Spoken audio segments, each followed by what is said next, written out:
Mais d'abord, la vaccination enfin ouverte à tous les adultes. 40% des Tourangeaux et Loir-et-Cherien ont pour l'instant reçu une première dose de vaccin contre le Covid-19. Et ça s'est donc accéléré aujourd'hui. À l'approche de l'été d'ailleurs, les jeunes ont répondu présents. Vous voyez ce reportage au centre de vaccination de Saint-Avertin avec Paul Boyer. Depuis ce matin, la vaccination est ouverte à tous les adultes. Sur la plateforme Doctolib, nous avons coché plus de 18 ans afin d'obtenir un rendez-vous.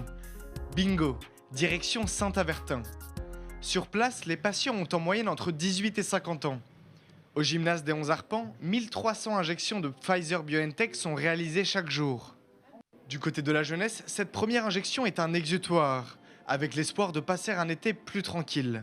On va être un petit peu limité, je pense, si on veut faire nos sorties comme avant. Donc je voulais être tranquille et le faire avant l'été. C'est surtout pour ma famille et puis vis-à-vis de mon travail également. Et le pass sanitaire également, suivant les activités qu'on va faire cet été. Beaucoup de jeunes, moi, mais je ne suis pas la seule, je sais que j'ai des amis, c'est pareil.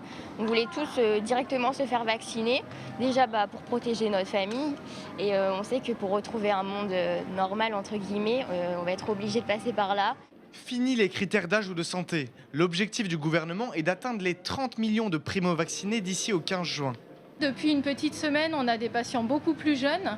Et l'autre critère qui m'a interpellée, c'est qu'on a beaucoup d'antécédents de Covid, qu'on avait beaucoup moins sur des populations plus âgées pour le coup.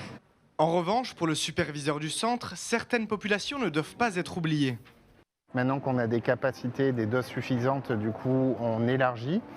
Cependant, il ne faut pas oublier certaines populations, certaines personnes âgées qui ne sont pas encore fait vacciner, et puis les populations précaires vers qui il va falloir aller dans les quartiers prioritaires de ville ou ailleurs pour les amener vers la vaccination. Il faut que personne soit laissé sur le bas-côté de la route.